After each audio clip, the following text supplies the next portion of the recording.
Welcome to the Terrible Podcast with your hosts from SteelersDepot.com, where you can find all your latest and greatest Steelers news. It's Dave Bryan and Alex Kozora, always lit, talking Steelers.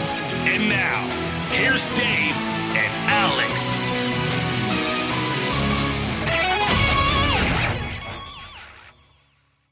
Welcome to the Terrible Podcast, Season 12, Episode 94. He is Dave Bryan. I am Alex Kozora, SteelersDepot.com. Thanks for joining us here on this Monday, Steelers Nation. Dave, we missed you. We're glad you're back. I know you did your whole, I called it your Carmen San Diego. Where in the world is Dave Bryan? Traveling the whole West Coast of things. Looks like you had a great trip. And so appreciate Josh Carney filling in. He did a great job. But Dave, I'm very glad to have you back in the podcast booth. Yeah, I appreciate it. It's good to be back at the Las Vegas Metroplex, site of Steelers Depot.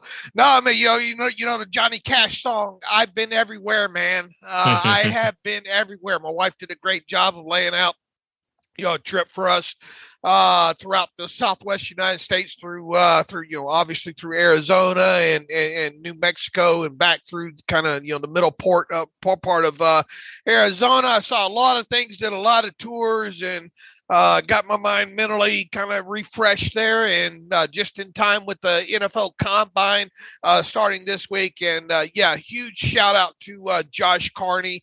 I knew he would be great. I was hoping he wouldn't be as great as he was, because that makes me even more expendable, I think. But no, in all seriousness, he did a fantastic job.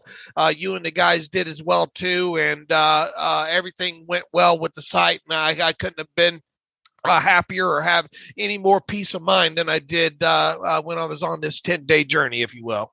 Well, the Steelers kept us very busy with a flurry of news. And so since Josh and I last spoke for Friday's show, really nothing new has happened, although I'm sure the news cycle will pick up quickly here with the Combine later this week. And, free agency not that far away, and the team probably making, and rest of the league making some pre-free agency re-signings and cuts, and all those things should be happening within the next 2 weeks. So today I figured it's better just to recap what has happened over the last 10 days, 2 weeks that you weren't on the podcast for, to kind of get your opinion and your take on things, and to kind of review all that's happened, because like I said, there has been quite a bit of news.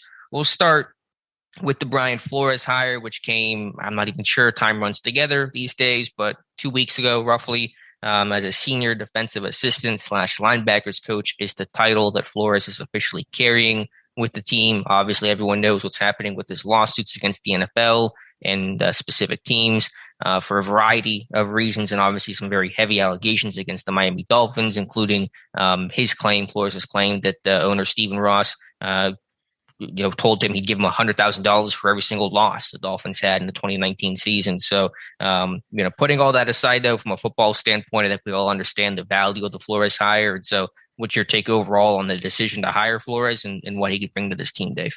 Yeah, look, the thing I think that surprised me, the news was surprising. It came out of nowhere, right? It's like, wow, he's going to hiring him as a defensive senior assistant, if you will, / linebackers coach. And I was surprised at kind of or maybe not surprised at how much negative seemed the initial backlash, I think, from some of the more vocal people, I think, on Twitter, if you will. Obviously monitored that while I was away there. I don't see what people, I think, are trying to say. Is this going to be some sort of distraction? Are there too many chefs, not enough cooks, that kind of thing there. But my initial thought was, man, why wouldn't you want that kind of defensive mind in your locker room, in your meetings, in your rooms, and all like that? And that guy really does have a good defensive mind. People saying, well, he's got another former head coach and some senior kind of guys and Terrell Austin there now on the staff. Is this going to create some sort of problem? Look, it wasn't that too far long ago that this team had Todd Haley and Mike Munchak, right? Two former head coaches on staff there. So I don't see an issue with that whatsoever. And, kudos to the Steelers and Rooney and Colbert and all them for bringing in a guy that obviously has a lot going on with the league right now. And, as long as everybody's able to draw lines and know where, the business side and the team side start and end, I don't see this as a distraction. And I would imagine we're not going to see too many interviews with Flores, with the local media past, a certain date on the offseason calendar. And I'm sure at some point Flores won't be even able to answer questions about, that he's asked about it because of it, probably being in litigation and stuff like that. So, just from a standpoint of a defensive mind being added to the team, and a good one at that. I mean, I don't see where there's an issue here. Now, who's going to is this still going to be Mike Tomlin's defense, so to speak? Will he still be the one to do the majority of the play calling? Probably. I mean, I think that's the takeaway there. Will he maybe relinquish some of that, as you get further into this? Possibly.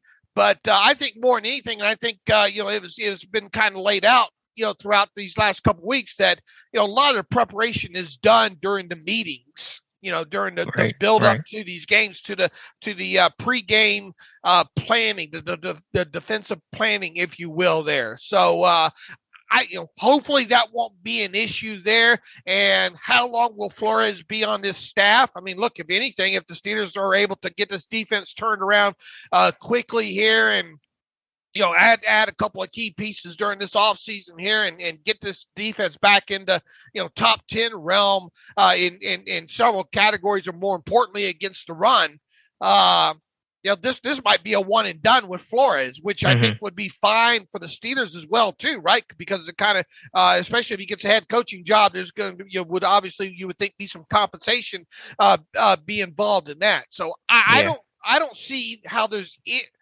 I really don't see any negative attached to this outside of maybe potential people worried about maybe some distractions because of what he's got going on with the league. So that was my initial thoughts on that, is why wouldn't you want that kind of defensive mind in the room?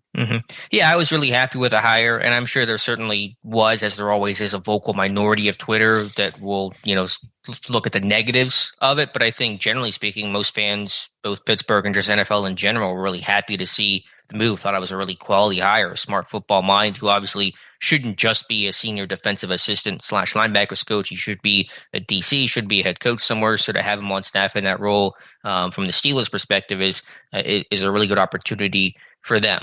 You're right. I don't expect Flores to be here for too long. I think he does have to be with the team for 2 years to be able to get comp picks potentially if he's hired away, become a head coach somewhere. So if it is one and done, don't believe Pittsburgh would get any sort of compensation for him, but just for the here and now to have a really smart defensive mind, along with guys like Terrell Austin, Mike Tomlin, Carl Dunbar, to me, all really, really quality coaches.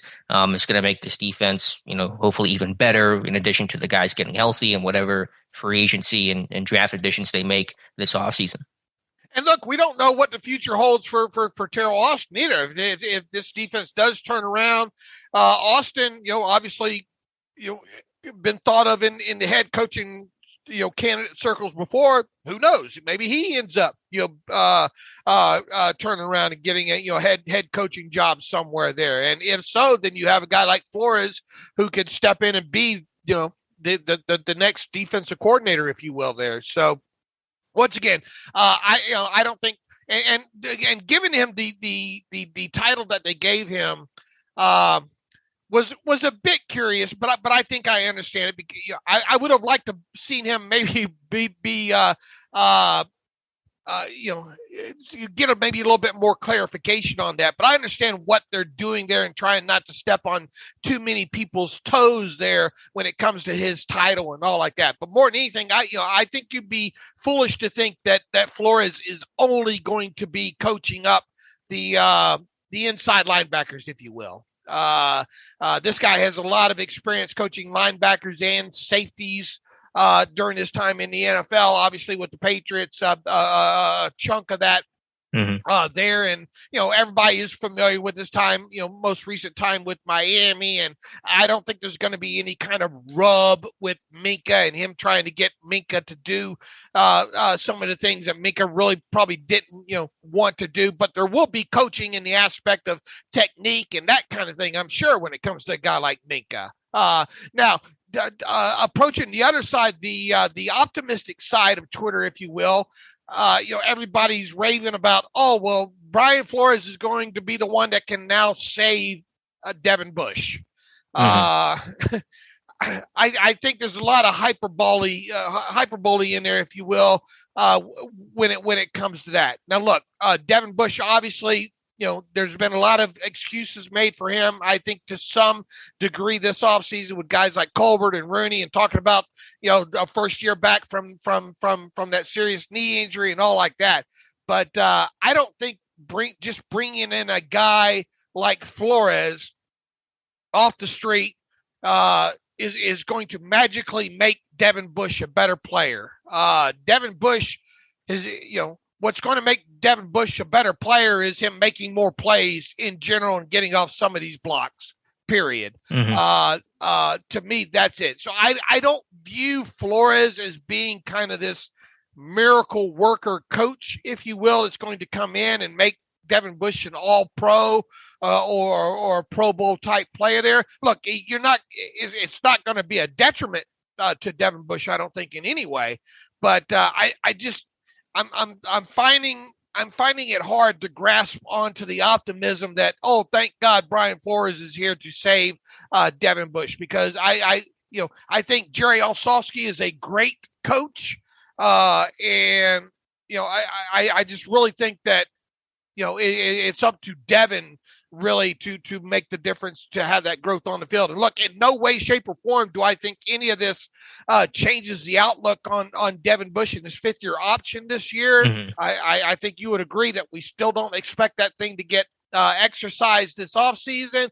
And if indeed that's the case, that's another carrot out there hanging for Devin Bush in 2022 to have a great season. So he can either force the franchise tag or keep his foot in the league and be a very marketable, viable, high profile free agent target for a team a year from now. So I think the optimism on that side of the fence when it comes to Flores and him coaching the inside linebacker group is a little bit over the top. Yeah, I don't think Flores and Flores alone can turn around Devin Bush's career. Only Devin Bush can turn around his career. But the point I made shortly after the Flores hire was, if you look at all of the things that, on paper are working in Bush's favor, being another year removed, 2 years out from his torn ACL, what should be a healthier and better defensive line, the addition of Brian Flores, and as you said, kind of the carrot of, being a free agent, assuming his fifth-year option is declined, which it almost certainly will be.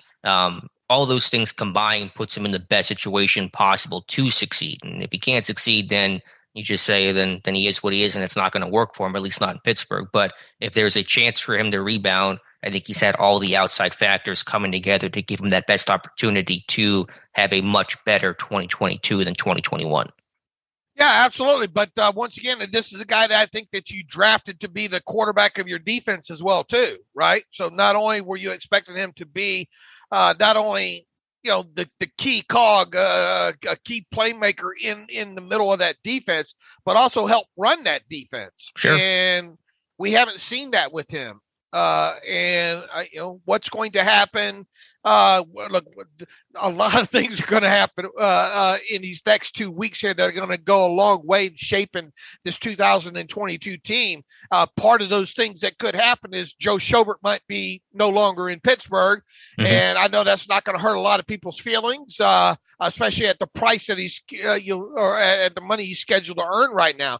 But if indeed he's not, I mean, you got to give Schobert this. He is a guy that you wouldn't mind that he's proven throughout his career that he can get people lined up in the right spots, those kind of things, and be a quarterback of the defense. Where he lacks now, obviously, is the execution, and the athleticism part of things there.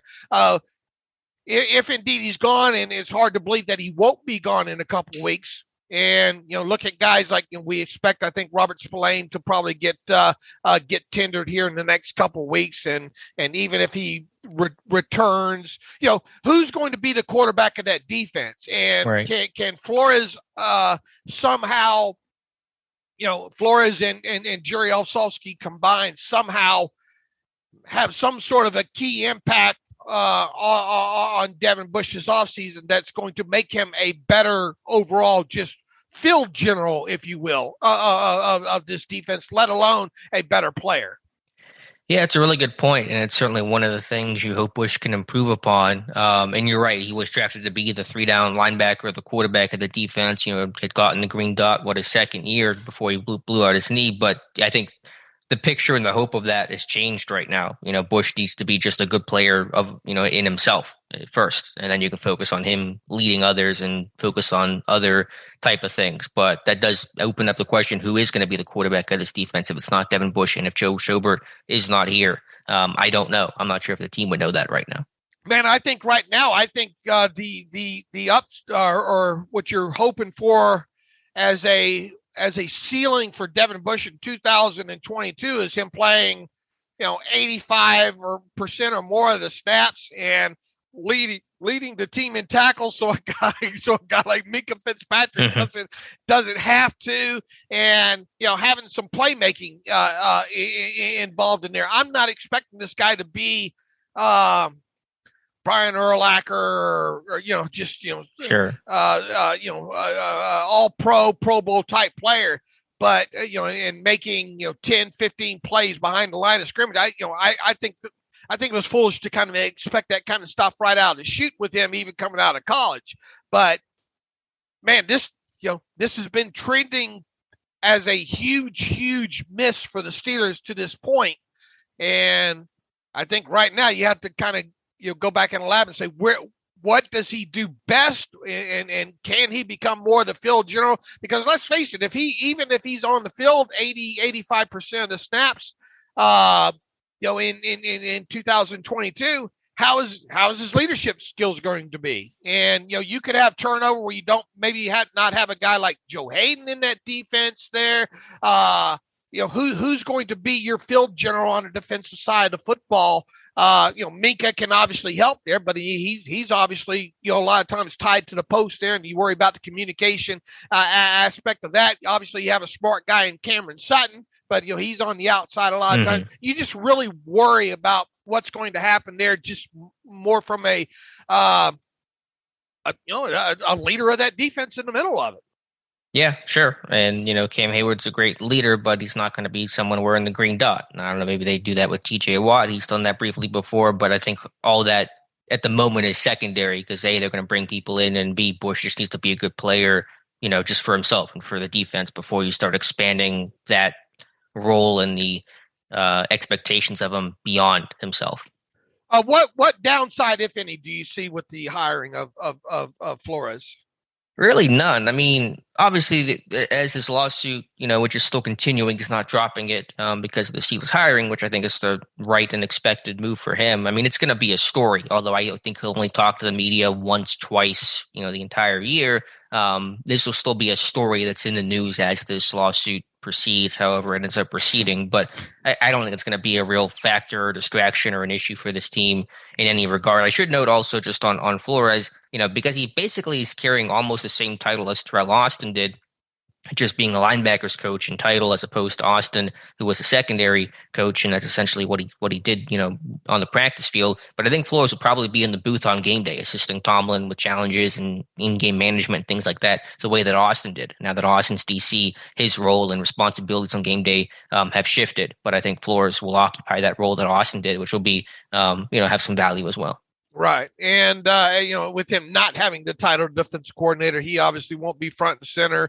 I mean, we'll probably hear, I don't even know how much we'll hear from Flores during the draft. Probably none. Probably none. He'll probably try, if they draft an inside linebacker, they're probably going to trot out Jerry Olszewski, out there to talk about him. And obviously if you got Grady, I think still, with the defensive backs and all like that. So, I don't think we'll hear from him except maybe once or twice during the remainder of the offseason, probably. I mean, I think at some point the media will probably request to have, a group session with Flores, more of a welcome to town kind, get past the Bryant Gumbel interview and all like that. And I think he also had the other one with Omar from who covers the Dolphins. Omar Kelly. Omar Kelly and those kind of things there. But I think at some point between now and the start of the season, we'll see probably one 25-minute media session with Flores. But outside of that, probably not going to hear him talk too terribly much. And if he doesn't talk, then there's not going to be anything to write about when it comes to that, unless he continues to give outside interviews. You would hope maybe at some point, once you get into training camp and all, where Flores would decline to do any interviews, outside of the Steelers organization and stuff like that. So if indeed that's the path, then I don't see how any of this becomes a distraction. Right, but I mean, there'll be court records and documents as the lawsuit proceeds that'll get talked about, because those things will become public and accessible, and that'll get written about. And I'm sure we'll write about it as well as this thing goes through the process. Sure, but Mike Tomlin and everybody else who asked to talk about it will probably do a good job of saying, look, some things that we just can't talk about. And, if there's no quotes following that back up on the Steelers end, then those stories, as long as they're not include huge groundbreaking revelations from court transcripts or whatever, they will become non-stories quickly, I think. Yeah, there'll be a 24-hour thing, if that. I think Flores will probably talk during the spring OTAs, right after the draft. That'll probably happen maybe once during camp, and that's probably about it. Maybe during a bye week. I mean, you might only hear from him a couple times, but we'll see. Overall, I think it's a good hire for the Pittsburgh Steelers. I agree. All right, Dave, I did make one minor mistake here. There is one piece of news to talk about that happened over the last couple of days. Pittsburgh, very busy on their interview circuit for their next GM to replace Kevin Colbert. The team tweeted the other day they've interviewed 3 more names to interview for the GM spot to replace Kevin Colbert. And those 3 names are, and I apologize, I should have looked up pronunciations. I don't know exactly. I might be butchering something here, but Joe Ortiz from the Baltimore Ravens, Rand Carthon from the 49ers, and Andy Weidel from the Philadelphia Eagles. So 3 more names. That puts Pittsburgh at 13 total interviews so far for the GM job, 2 internal, 11 external.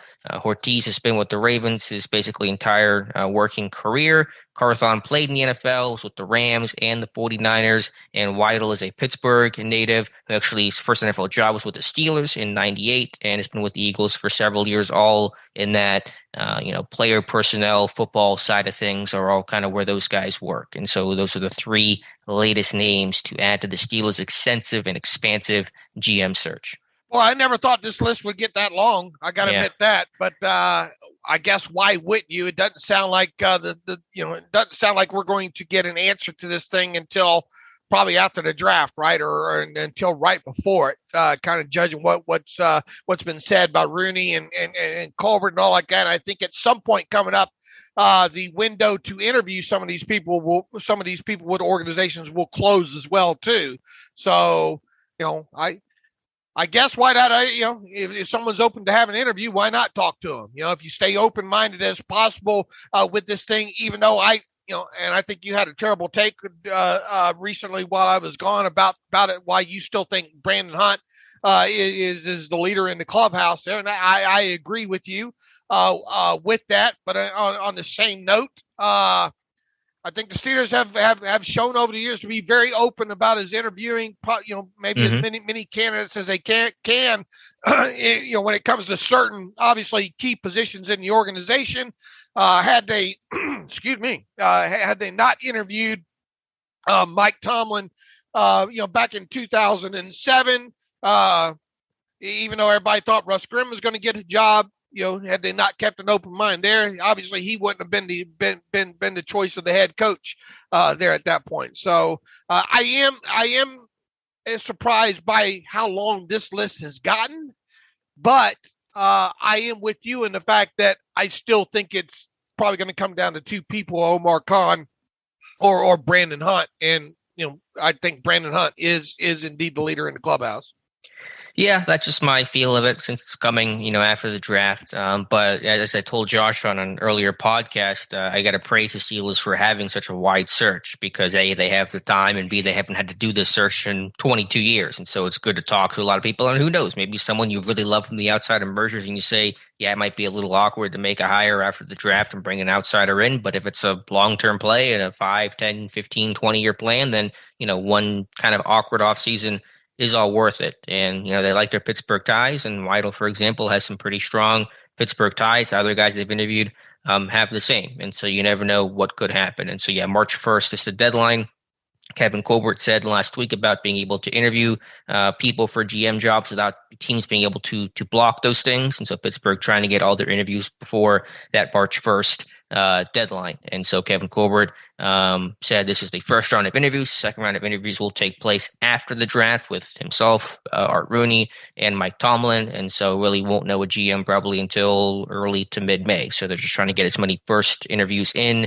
And so they whittle that list down to their second set of interviews post-draft. Yeah, and it doesn't sound like it sounds like it's going to be Tomlin, Colbert, Rooney, and and I guess the scouts. In other words, nothing's going to change during this pre-draft process as far as who's going to have a hand in saying who gets picked. And as you and I have talked about throughout this offseason with the process. And we'll obviously have to see, Colbert, I don't think has ruled out the possibility of staying on in some capacity, but man, how awkward would that be? Either you got to stay or you're not. It's kind of my view on that, but we'll obviously have to see how this plays out. I don't know if I want the other guy who preceded me in the building, if you will, there. You know what I'm saying?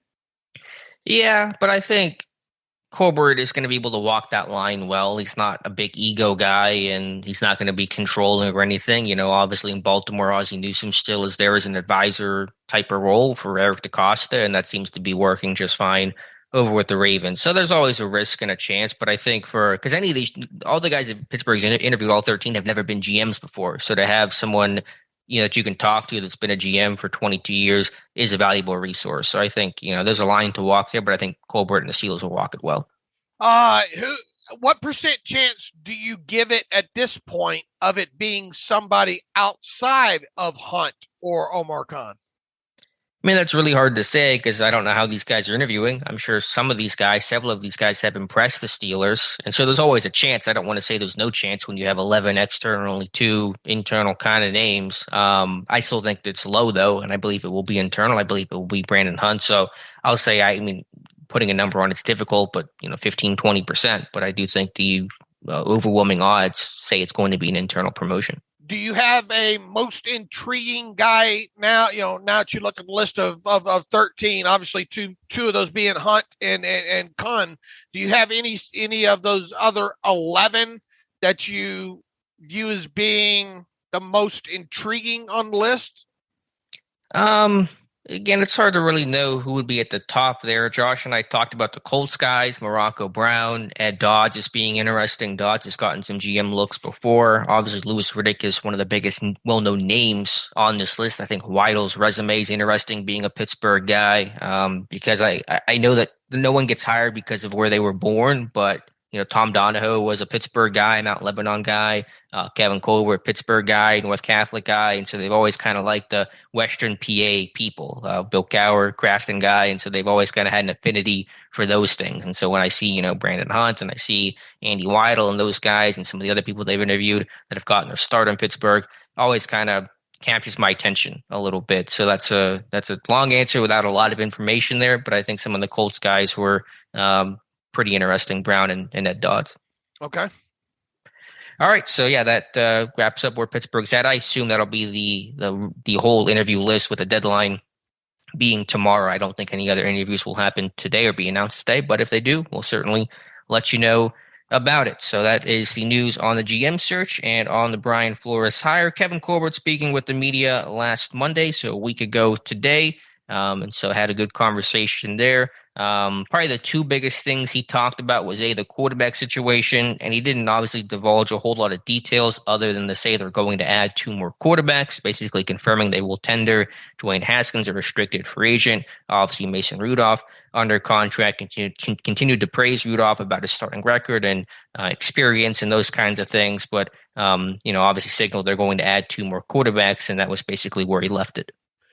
Right. And I don't think, overly surprising there. Look, this team generally likes to carry 4 during the offseason, right? And right now, it's funny to see people try to parse this from the outside, and obviously without getting any audio, large chunks of audio from that as well. If the season started today, Mason Rudolph would be the quarterback, right? Because he's the only one under contract right now, right?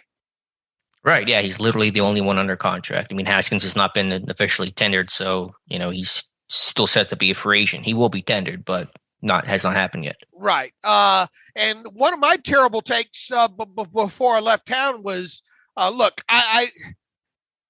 I do think that this team will carry 4 quarterbacks during the offseason. I do think that either one will be added during the draft or one through free agency, or some sort of veteran could possibly be added that way.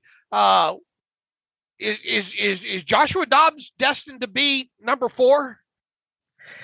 Yeah, it's a good question. We probably don't talk should about he be Dobbs enough, but the interesting question is not going to be will they add 2 quarterbacks? Of course they will, but how and who those guys will be. I mean, the instinct that I had was it'll be more of a proven veteran type of guy, but maybe if they don't like any of those guys or they can't sign them, I think Dobbs would be like a fallback option if you couldn't sign a more proven veteran guy for whatever reason. To me, I think that you make the decision here in the next couple of weeks. All right, do we want to draft? Are we going to select one in the first round of the draft, or are we going to sign one in free agency and or trade? Even though I'd still be very surprised if they trade for one. I think I just and kind of trying my best to kind of parse through the transcript of what Colbert said. I mean, I realize they're not going to come out and say we're not going to do this. Kevin Colbert famously over the years, we'll always be open to X. But I think trying to parse this out and just the history of the franchise and those kind of things, although they haven't been in this kind of situation since 2004. I think it'll be either one through the draft or one signed as a unrestricted free agent there. I guess what I'm saying is I don't think it'll be both. You don't think? I think it could be both. That's like a classic Colbert thing. With other positions, they've done the veteran signing and the draft pick to do both. But by veteran signing, I'm meaning someone more than just a couple of $1 million. Well, that's what I'm saying too. I'm saying like Tyrod Taylor and a draft pick, or Mariota, or pick your favorite middle of the road quarterback, Jameis Winston. I don't care what name you want to put out there, but I think that's possible. Like they did that with Morgan Burnett and Edmonds, and they've done that with a half dozen other names you could cite. Okay, but Morgan Burnett wasn't. You go back and think about what he was a definite 1-year stopgap. You would think kind of player. Even the day that they signed him, right? But this quarterback would be probably too. Okay, well, if I'm a quarterback, I just the way I'm parsing this out, Alex, the way my grasp of this situation is, I feel it will be one or the other, because I feel if you go the way of the draft, their thinking is start the season with Mason Rudolph as their quarterback, and then see where it goes from there. If you get in, 3 or 4 games into the season, things obviously not going well, then you make the change. You start integrating the young kid or Dwayne Haskins into that. Maybe you go Mason to Dwayne, and if Dwayne can't save it, then by that point you're probably at the middle of the season, and then you hope the draft pick that you have in the fold is ready to start getting into games at that point there. The other way obviously would be without the draft pick, and then you would have you'd have whoever that outside veteran addition is, plus Mason, plus Dwayne Haskins there. So I'm not saying it can't happen. Obviously, I'm not going to paint myself in the corner that way and say, oh no, there's no way that they draft one and add, one of the several names we Mariota, Jameis, those kind of things. But I will be surprised if that's the way they go. I think it's going to be one or the other when it comes to an outsider and or rookie draft pick. Those kind of things. I think it's all in the. I'm sorry. Go ahead. And then what I think would be I don't want to pretend that Joshua Dobbs has much of a future left in the NFL, but I think at this point, what this guy brings to the table, even if you have to carry 5 quarterbacks for a portion of time during the offseason, I think there is some value in having Joshua Dobbs on this roster, throughout training camp, at least. Sure. Yeah. Or at least through the draft. And if you draft a rookie quarterback, then maybe Dobbs unfortunately gets the HEVO, post draft. I think everything's on the table. I mean, obviously it could just be a veteran. It could just be a rookie. But the thing with if your plan is to go with the rookie, obviously you're not guaranteed to get that guy because you're in an awkward spot picking at 20 and it's a narrow path. And is the guy that you like, is he going to be available? Are you going to be able to trade up for him? And with the unknowns of that, I think you want to almost protect yourself by going with a more veteran option. Also provides better competition because if you draft a rookie and if Jay Glazer's reporting is true, which I believe that it is, that Tomlin does not want to start a rookie, then you kind of feel like you're handing Rudolph the job without a whole lot of really true quality competition if it's just rookie Haskins and Rudolph going into training camp plus a fourth, arm, whatever the case is. And I think they would want to have the veteran option to kind of have a better, clearer competition come training camp. I guess the better way to maybe attack this and talk about this is what do we consider the price point of being heavily invested in a veteran? Because what you said is true. You can't go into this thing because obviously free agency is going to start in nearly 2 weeks, right?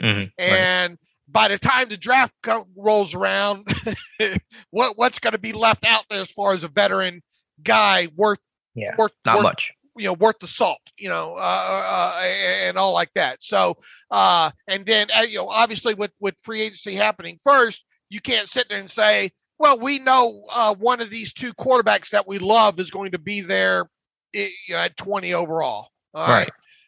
There. I guess where the better question is where is the price point of the investment at when it comes at the outside guy? Because remember, and I'm going to have an article about this either today or tomorrow or sometime, hopefully this next week. Is look, this is a position the Steelers are not used to, or at least Kevin Colbert is not used to being in during his time. In fact, you go back and look at all the veteran quarterbacks, and I'm not talking about the ones claimed off waivers or the ones that signed to the practice squad, the minimum value guys like the Zach Mettenbergers. How's that for a throwback? There's a name. Or the Paxton Lynches, or the throw out some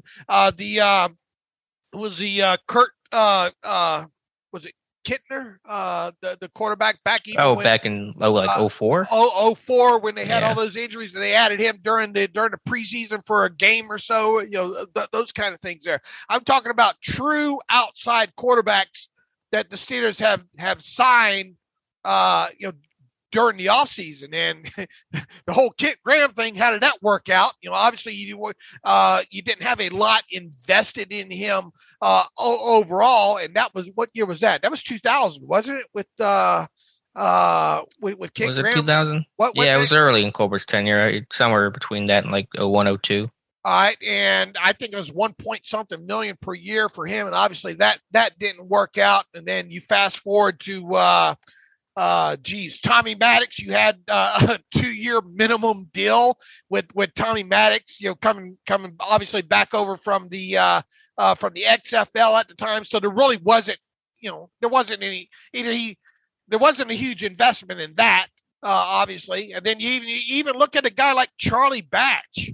A lot of people forget that when Charlie Batch came to the Steelers initially, it was a 1-year minimum salary benefit deal. So and I know people maybe point to Byron Leftwich, but even Byron Leftwich was a super cheap addition when he came to the Steelers, which I believe was later in the offseason when he arrived, or initially as well too there. So what I'm getting at is here, we don't have a lot of history to go on when it comes to the Steelers under Kevin Colbert with the addition of outside quarterbacks. And I would think, there's a price point somewhere in there where you're probably going to have to decide, is this the guy we're going to roll with for the next 2 years, or is this going to be just a 1-year guy? Yeah, well, I think the idea would be it'd be a short-term thing, probably a 1-year bridge type of quarterback. Again, there's not a lot of history there because, of course, they had Ben. And so when they signed veteran guys in that Ben area, it was to be clear backups. And prior to that, it was the salary cap was different. And so those numbers are, a bit there's a relativity that probably has to be added to those numbers. But it's a different situation. And so what the history, the lack of history doesn't do much for me because we know it's a completely different situation today. And they have the money to spend to go sign, a bridge quarterback for, I don't know, $5 to $7 million. Is that kind of the price point, that you're putting on it there? In other words, roughly. So you wouldn't expect so the Jimmy Garoppolo $20 million, any guy over, what's the ceiling of that look like? Maybe $12, $13 million?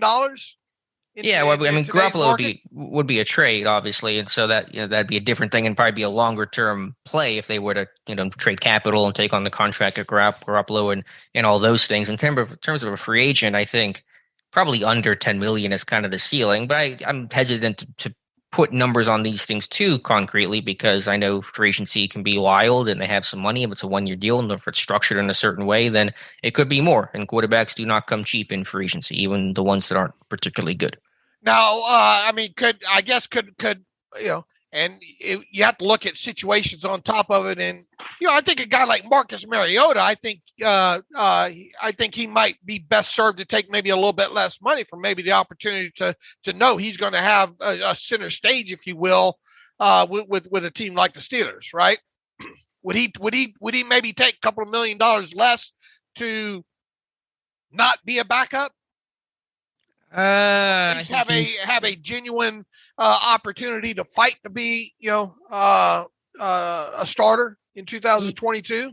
Yeah, I think he's going to want an opportunity to come in and compete. Will be the place that he lands to. I think there's a rumor about maybe Cleveland showing interest to potentially sort of compete, but yeah, I think he wants to get paid and try to compete. So wherever he can kind of best fit that is where he'll end up signing.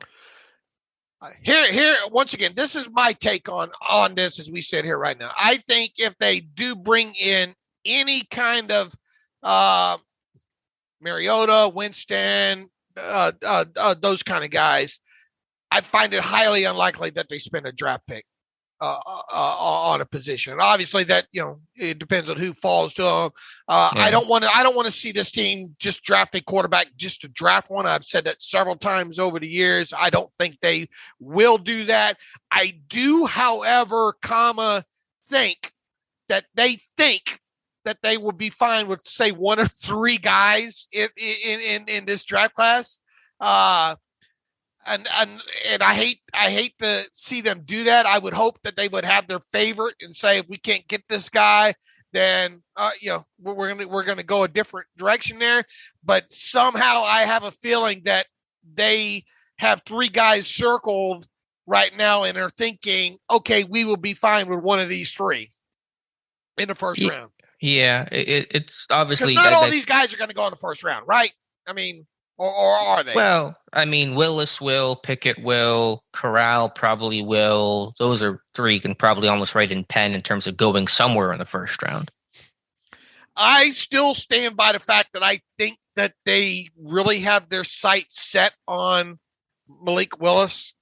And I don't think it's enough that they would trade up to get the guy. But and we've said this several times, if that's your guy, yeah, why wouldn't you trade up? Go get him, Yeah. But or is it going to be? Well, he's our guy if if he's there. If he's there, then then is he really your guy? Right. Sure. At that point. To your point, though, about I disagree to an extent about if they sign a veteran, I think they can still draft a rookie quarterback because they serve two different purposes. The veteran's the short-term play of the 2022 guy. The rookie's obviously the long-term play. A guy's not going to expect to play in 2022. So I don't know what would prevent you if you love Malik Willis, you can still draft him. And signing a Brissett or Mariota doesn't prevent that. It's just protection against if you can't get your guy in the draft. All right, fair enough. I mean, but there is a price point on this because you're not going to invest, $20 million in a guy and then turn around and I wouldn't think, in a year. And look, I think any quarterback looking this on the outside as well too is going to probably say, look, we know that there's a potential of you probably drafting a quarterback here this year, so we're going to want a stout first year money when it comes to we realize the Steelers want and it'd be surprising if the Steelers do a 1 year deal with ex-veteran, right? Yeah, it could be a multi-year deal with money, you can get out of it, kind of one of those things. I mean, that's certainly possible. But any place that a Mariota or Taylor or Winston go, they're not the franchise guys. So there's always going to be that threat of competition or teams looking over their shoulder for the long-term play. I mean, that's going to be true of any place that those mid to lower tier quarterbacks end up signing. 2 weeks into 2 weeks into the new league year, will the Steelers have do you think those Steelers will have a veteran quarterback under contract? Yes. Okay. And I'm going to vote no right now. Yeah, I'm going to vote. I'm still. I really, really think Kevin Colbert thinks he's going to get a guy that he wants, and then if he doesn't get that guy, then I think he's fine with going into the league, going into 2022 season with Mason, Haskins, and I don't know, Dobbs maybe as number 3. If it's not a veteran and it's not a first round pick, who are the other two quarterbacks? Is it you re-sign Dobbs and then just have a fourth, like a John Parker Wilson, fourth undrafted guy? Or yeah. I mean, I think obviously, look, I mean, you don't know who's going to fall through the cracks here. Young quarterback that maybe they can take the camp or something like that on top of it. But obviously, I think it'll be there. And he's told us that there will be 4, so there will be 4. Right. I just think, and look, we're going to learn a ton about this 2022 team and the direction they potentially will take in the draft in the next 2.5 weeks. I think for sure, absolutely. But I think if that scenario does play out, a quarterback room hypothetically of Rudolph, Haskins, Dobbs, and undrafted quarterback is bleak to me. It's a very bleak looking room. There is nothing. I have no reason to have still at this point a lot of optimism where this team might be offensively in 2022. Agreed. Period. And whatever path they take. And we'll see what the picture. I think a lot of what they're going to want to do in addressing offensively. Look, the quarterback position is obviously key here, or a big part of it. But I think some of those other holes that they have no choice but to address during the draft. And especially if guys like Juju is not re-signed and. What's going to happen at the guard center position? Those kind of things there. But the one that will obviously be talked about, the position that will obviously be talked about the most between now and draft is going to be the quarterback position. And this is not the last discussion you and I will have on it, obviously. Absolutely. That's the one thing we do know for sure. Right. Is that we will have more conversations. Last point I'll make on that, and Josh and I touched on this in an earlier episode, is that, and obviously we don't know when eventually they'll come to a consensus and an agreement, you would assume, but there is a sense that Colbert might like more the Kenny Pickett type, and Tomlin might like more the Malik Willis type, and so you kind of feel like maybe they're in different direction in terms of the guy that they want to be the guy.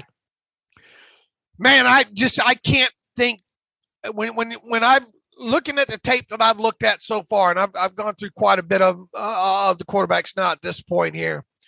I'm still not impressed with the class from a totality aspect, and I think we kind of got that sense several weeks ago on top of it there. I view Malik Willis as being more of the guy with the higher potential ceiling that could come out of this, being, the next kind of generational, for what the game calls for right now, the kind of guy that the Steelers hope to try to find there. I think you kind of know what you're getting with Pickett, and it's just okay. How just more of a kind of a system RPO quarterback, if you will, just a shorter version of it. One that probably has, obviously a little bit more mobility than a guy than Mason Rudolph, and maybe a stronger arm down the side. But to me, there's nothing overly exciting when it comes to upside with a guy like Howell. Corral, kind of the same thing with him.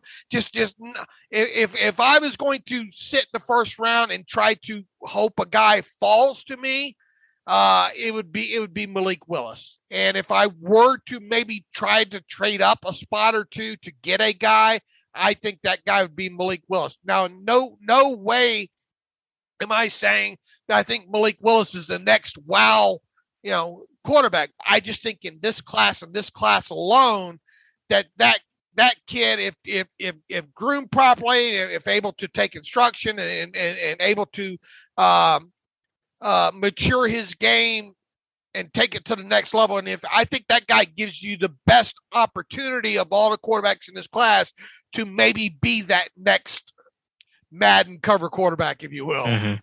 Yeah, that's a fair assessment. And I've gone through the quarterbacks finally, or started to. I've gone through a complete evaluation on Howell and finished up Malik Willis last night. So I still have to watch, Pickett and Ritter and those guys, but I have Willis above Howell, just the highs. I mean, you're already taking a swing you're already taking a swing at quarterback no matter who you draft. So if you're going to swing for the fences. And the highs of Willis's game are incredibly impressive. And they do, make you feel like this guy could be a dynamic playmaker, franchise guy, but there are a lot of lows as well, and there's a lot of things to work on, and he's not year one ready at all, for sure. I think that's the general consensus on that, and I'm with everyone who says that. But you see enough of the wow plays. I think Howell is more than an RPO guy. I love his toughness. I love it. He's got good velocity. He's got a good arm overall. I think he can be something in the NFL, but he didn't have the highs that Malik Willis flashed on tape. And even Willis is some of his worst games. Like I was watching the Ole Miss game last night. It wasn't as bad as the stats say. 3 interceptions in that game. They weren't as bad. He had some wild moments in that game. I mean, absolutely he did. Some just pure out, the things that Mike Tomlin talks about, the mobility, aspect of that. The thing is can you limit those whoa moments? For every wow moment that he has an equally whoa, what are you doing type moment there. And the thing is those kind of plays are sometimes you buy that as part of buying the product, right? You have to accept that, for him to probably make some of those wow kind of plays, that some of those whoa plays are going to probably come with it. Now, how much can you kind of limit those kind of plays, along with making him a better the guy's going to have to learn how to read defenses, plain and simple. Can he just become a better quarterback overall, and the one that throws his receivers open instead of throwing open receivers? Does that make sense? Yeah, it does. It's a question of how coachable he is, and if a team feels like he's coachable, then I think you bet on the traits. And I don't know the answer to that. I imagine the answer to that is going to be yes. Just kind of hearing from him a little bit, but I've never gotten to sit down and obviously talk to him. And so how he interviews and he shows that and displays that coachability is going to be important. But assuming you can check that box, then I think that's a guy that's worth taking that first round chance. All right, so you obviously have, I think at this point, you're comfortable with saying you have Willis above a guy like Howell and above a guy like Matt Corral. Well, I need to watch Corral and Pickett and Ritter, so I have him above Howell because those are the two I've gotten to so far. But I can't comment on the others quite yet. But I will say I think Willis has set a pretty high bar with given those wow plays. Yeah, and look, and once again, I just think he would be the most intriguing to watch the next couple of years when it comes to this group. I'm not saying I think he would flounder or he would succeed, because look, if this was such a science, then we would know at this point.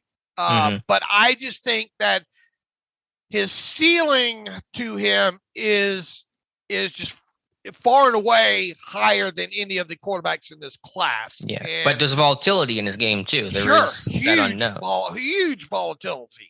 He has the most volatility of all the quarterbacks, I think, the top ones in here. Yeah, like my comp I had written down, like on a scale, it could be like not quite as the elusive guy, but like almost Mike Vick like, but on the low end I have Aaron Brooks. Like, so I have like a big scale of what his career arc could turn out to be, and some of them will be based on his coachability and his situation and those kinds of things. And a lot of those things are just no way for us to measure. And look, and really no way for NFL to, obviously you put him on the board and all those things. And I'm willing to bet he's probably not great on the board overall. Well, I don't know. From what I've seen on as far as his game and all like that. And there's like, 8 or 9, all 22 games up on him to look for. So I would worry, he's definitely not a guy I'm rushing along in his rookie season. I'll tell you that. If I draft him, my goal is to hopefully have him sit all of, if not most of, his rookie season. Yeah, I mean, on tape, there are signs of him going through reads and progressions. I think he's just got to do a better job of being able to read safeties and just overall coverage structures and things like that. I mean, 2 examples, 2 interceptions I saw in his tape were the same concepts, where they're doing the fake smoke screen, throwing down the seam or throwing down, vertical, and didn't read the safety either time and got picked off trying to squeeze a throw into that cover 2-hole shot that was not there. And so just some of that basic structure stuff probably has to be, I would say almost certainly has to be worked upon. So you think Colbert's more of the I want Pickett, Howell, and Tomlin's more I want Willis?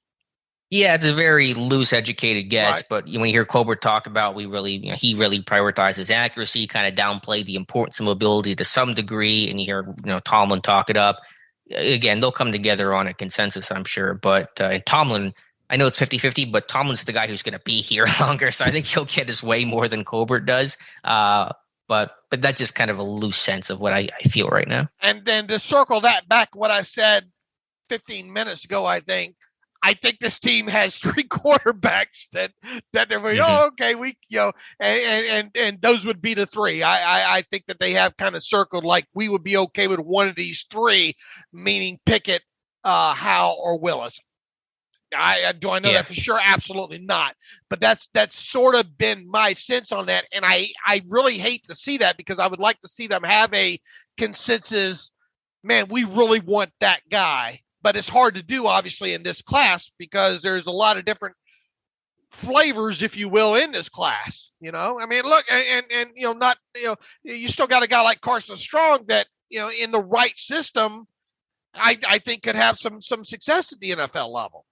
But he definitely not going to fit on that mobility end of it that Mike Tomlin has talked about, for the last 9 months.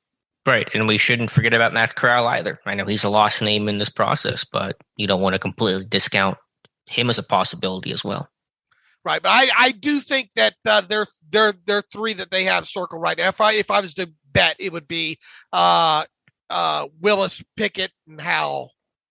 Yeah, I think that's fair overall. So, like as you said, though, Dave, we'll talk about it a lot more, and we'll see where free agency takes us and how that may or may not shape the Steelers draft plans. Let's see. Kevin Colbert, other big thing he talked about was Stefan Tuitt and his potential status and potential return. Him and Art Rooney have commented on that over the past week, and nothing definitive here. Colbert's words seem to be a bit more optimistic than Rooney's. Rooney's seem to be very much up in the air. We really don't know which direction it's going to go, where Colbert seemed to hint at Tuitt maybe coming back, but all this is to say that no one knows for sure what's going to happen, and nor do we know when a decision will be made. And so we're still just in wait and see mode with Stefan Tuitt. Yeah, I wish I could sit here right now and make a prediction, a confident prediction of how this thing will turn out with Tuitt. I do know this. I would hope that the team would know what direction this is going to go within, by the start of free agency in a little more than 2 weeks from now. Now, I think they will know the direction. Will we know, however, I think is the big question there, because even if you knew 2 weeks from today or 2 weeks from a couple of days from now that Tuitt's not going to be part of your plans in 2022, does that mean that you do something about it right away? And the answer to that might be no. And I say that because you're not hurting for cap space, at least in the free agency part of the process, right? I mean, I think in my post I laid out yesterday, this team has plenty of cap room, at least to work with through. And as we've talked about, you got to look at the Steelers cap situation in the offseason as lines in the sand. Yeah, you have these cost post new league year coming that you have to account for, but as long as you have enough working cap space to work through this phase of the offseason, you can worry about addressing the others later in the offseason. And so I think looking at it just in let's say the next 4-week window, Alex, the team has plenty of cap space to work with from that perspective. So what I'm getting at is let's assume that you come to the conclusion that Stefan Tuitt, for whatever reason, either his own, maybe wanting to just retire, not play anymore, or the team just saying, look, it's time that we just move on, from you. The product does not match the price we're paying for it. Yada, whatever reason you come to in these next 2 weeks, does that necessarily mean if he's not going to be part of your organization that you go ahead and do the deed and cut him? And I think there's I'm not saying that it's the way it's going to go, but I think you have the option, at least not showing your hand. Okay. And in other words, if this team, and there's a distinct possibility that, and maybe even Tuitt comes out and says, I'm not playing no more, and then all your cards are on the table at that point. And obviously the team could, within the next 2 weeks, just say, go ahead and cut bait with him and cut him. But if you do, that obviously shows that this team might going to be in the market for, another 5-tech, 4-I-tech, during the offseason here for sure. And they might anyway. And also from the aspect, if you don't need the cap space, maybe they want to maximize his cut anyway and do something, along the lines of a post-June first cut with him. And that would at least get you to the point where maybe you say, let's not do anything from a transaction standpoint with him until we get past the draft. Yeah, that's my expectation. And we have seen that before with this team as well too, right? Weren't guys like not that it's a comparative, but like when was Bostic or even Morgan Burnett? Bostic was after the draft. I don't remember about Burnett. Yeah, I'm trying to remember the timing of those guys. We knew were gone. We just didn't know when they would be gone. But you see where I'm getting at here. I don't even know this. I'm confident that the team will know the direction that they're going to take with Tuitt in the next 2.5 weeks. I'm not totally convinced that we might know. Yeah, I think that's fair. The question is, when will Tuitt decide? And that may not be before free agency. Ideally, from a team perspective, you would like it to be to kind of, clarify your path, but, Tuitt may not rush this decision and may not know his decision. I don't think you would ever cut Tuitt, because if he says I'm not playing anymore, you tell him, retire, submit your paperwork, we'll put you on the list. Because if he ever wanted to come back and decided a year from now, I do want to come back, then you'll still have rights to him. So I would never probably cut him just because of that chance of him ever changing his mind. Even later that summer, he could change his mind for all you know. So that's the thought there. But yeah, but he could always drag himself to, it's put it because of all those options. Yeah, I would think that the Steelers would need some sort of commitment from him within the next 2.5 weeks. Yeah, but what if he says, I just don't know? What if Tuitt just says, I haven't decided yet? Then I would tell him that, well, we just don't know whether or not we're going to cut you after the draft takes place. Yeah, no, I understand. Hopefully he would know after the draft, but you don't know. But the longer And we'll see what happens. I don't know an answer to whether or not Tuitt will play, and I respect his decision no matter what it is. But the longer we don't know the answer, seems to be a more likely chance he will not come back. Because if he felt like I'm coming back, I just needed that year off, I'm healthy, and I'm in a better place mentally, then that decision you felt like would come sooner than later. If he's still thinking about it, then to me that's potentially a signal that he does not plan on playing in 2022. If I were to bet on this right now, I would bet that he's not going to be part of the team just because of the way things played out, last season and all the rumors that he might be leaving the area, yada yada. Just really, there's been no word out of it. Not that it's his duty to declare anything on social media or anything like that. I kind of wonder if he's ready to take his life in a different direction now. Yeah, but Colbert did say, and maybe I'm reading too much into this as a optimist, rose-colored glasses, but something to the effect of as Tuitt tries to come back to be a part of the Pittsburgh Steelers. And so I don't know if I'm reading too much into that, but that was a quote that gave me some level of optimism. And then once again, look, but here's the thing. I think you have to know because it can really impact what you do in the draft, right? At least, sure. At least this year. And, I would think you'd want some form of commitment in the next couple of weeks here. Now, obviously, look, he could tell you that, I want to play and then, get midway through training camp and say, you know what, my heart's just not in it, yada, yada, and things that change that way. Obviously, you would hope that's not the way because it almost would be a repeat of kind of what happened with David DeCastro, just obviously a different set of circumstances there, right? They didn't adjust the, how would have things have gone last year during the draft and free agency had the Steelers known what was going to happen with David DeCastro?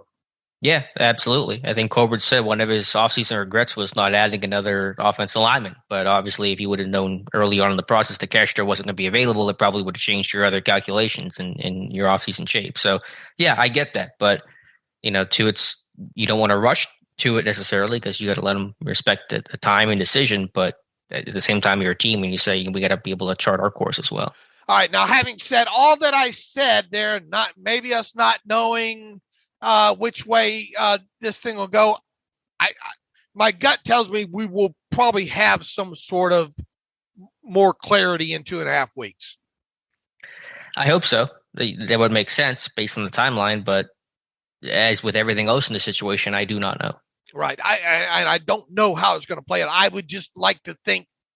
My gut tells me, and look, obviously it would help us out from a pre-draft guessing aspect, which way this team will go, and all, especially on a defensive line.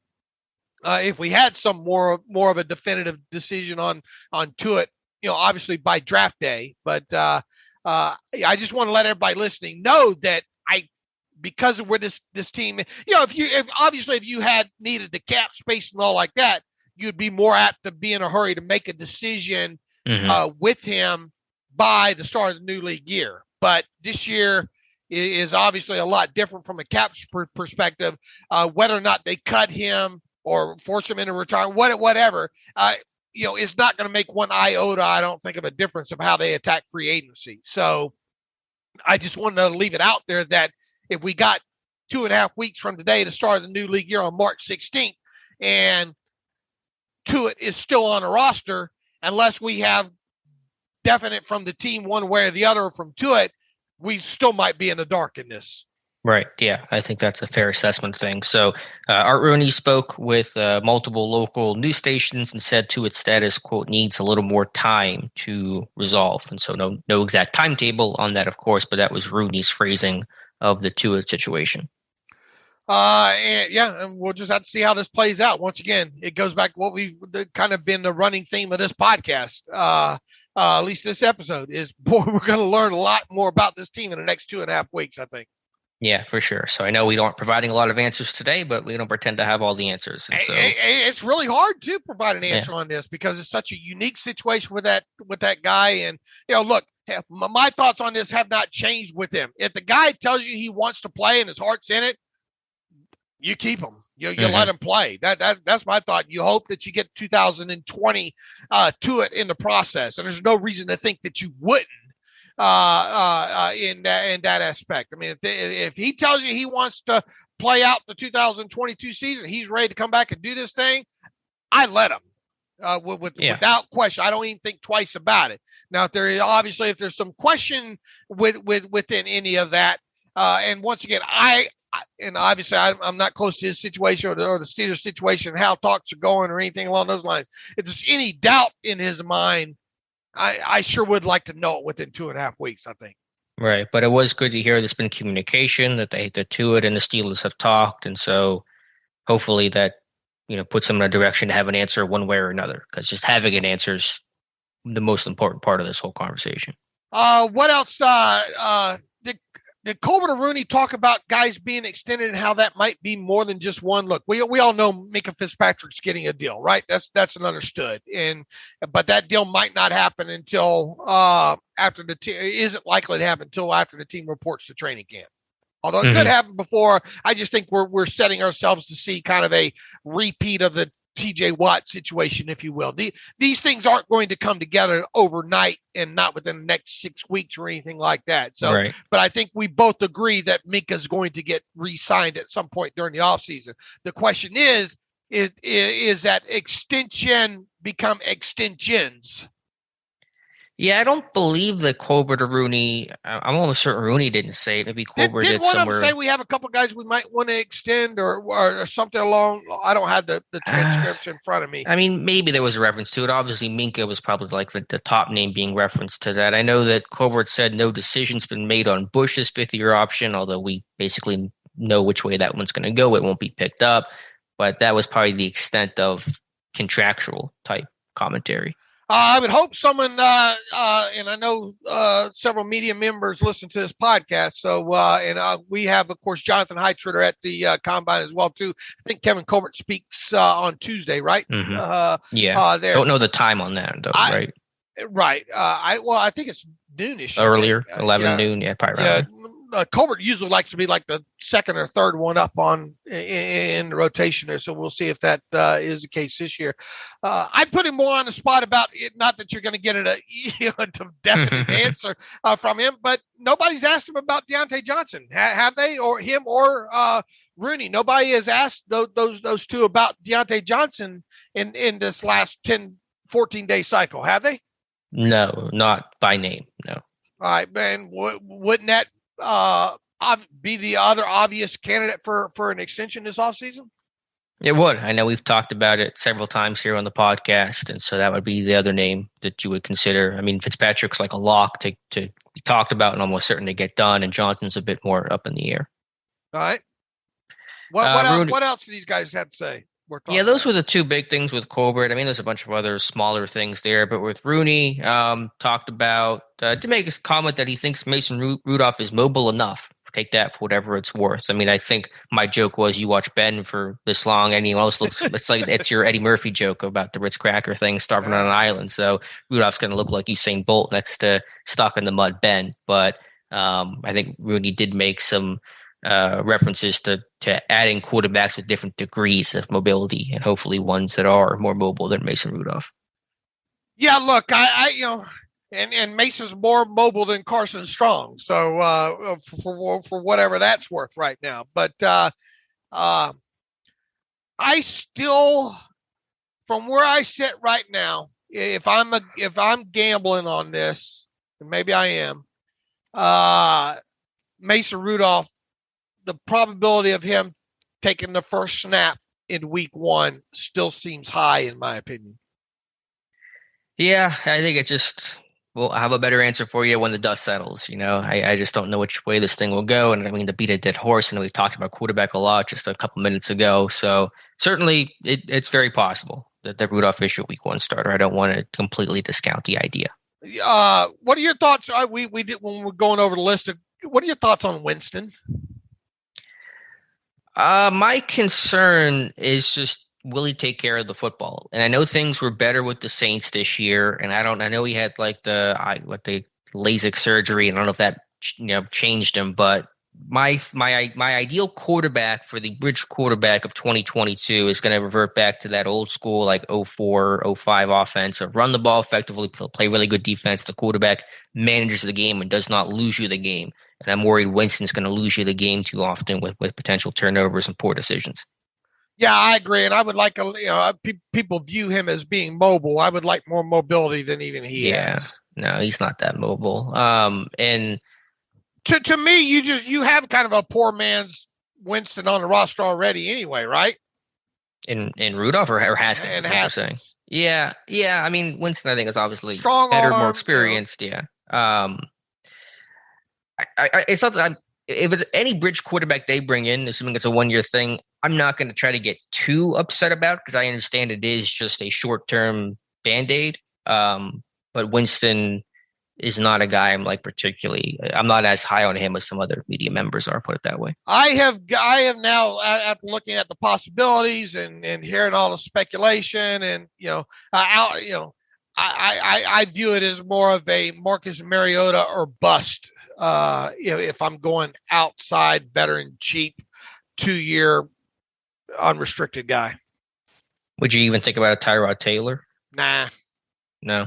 Nah. I could see that. I think there's some veteran leadership and look, I'm not thinking Mariota's the end. No, don't get me wrong. I'm not thinking Super Bowl, baby. I'm thinking that guy would give you the best chance of being that guy that helps that puts you in a better position to maybe win games than lose games. Yeah. Tyrod Taylor, he's a 7.57 guy though. Yeah, true. Whatever that's worth. I mean, Taj Boyd, Mike Vick, those guys from the Tomlin. Got some experience as well, tenure. Too. Yeah, mobile. He's had some bad injury luck. He's had some, got that was a Chargers. Lung or whatnot. Yeah, and that's what led to Herbert starting. So, I mean, obviously, not a long-term guy, but I could see that. I mentioned Brissett, which everyone will hate and throw tomatoes at me for, but I still think it makes sense considering the whole Steelers coaching staff is from NC State, which is where Brissett is from. But we'll see. I'm not on Mariota or bust, but Mariota certainly makes a lot of sense as well. Yeah, I'm gonna point to the fence right now. All right, just from what's running around in my gut right now, I think your 4 quarterbacks during the offseason end up being Mason, Haskins, Willis, and Joshua Dobbs. Okay. Look, I get the whole Willis won't be their thing, but I got a funny feeling one of those guys is going to fall down to 20 to the Steelers, and I'm willing to bet that they think that Willis could be that guy.